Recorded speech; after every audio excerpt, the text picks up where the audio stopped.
आमचं लक्ष्मीकांत बेर्डेला काम दिलं तर नेहमी साईडचं काम होतं, तो नेहमी नोकर होता. मामांना काम दिलं तर मामा कधी हवालदार आहेत, मामा कधी त्या मुनीमजी आहेत.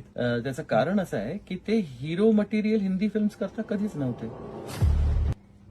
म्हणजे तुमचा तो एक सुवर्ण काळ आम्ही बघितला. आम्ही खूपच लहान होतो. तुम्ही लक्ष्मीकांत बेर्डे, अशोक मामा आणि महेश कोठारे, तुम्ही जो काय सगळा अशी बनवाबनवी आजही मला नाही वाटत की लागला आणि कुठल्या माणसाने चॅनल बदललं, या उंचीची सगळी माणसं होती. पण आमचं लक्ष्मीकांत बेर्डेला काम दिलं तर नेहमी साईडचं काम होतं, तो नेहमी नोकर होता.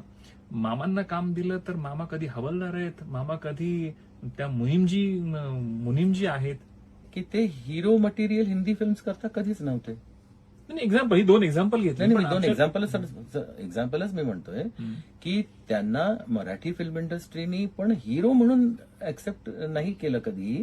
त्यांना कलाकार, आर्टिस्ट म्हणून ऍक्सेप्ट केलं. आपल्या मराठी इंडस्ट्रीमध्ये स्टार्स नाही आहेत, आपल्या मराठी इंडस्ट्रीमध्ये कलाकार आहेत. क्या बात आहे, महत्वाचं वाक्य आहे खूप.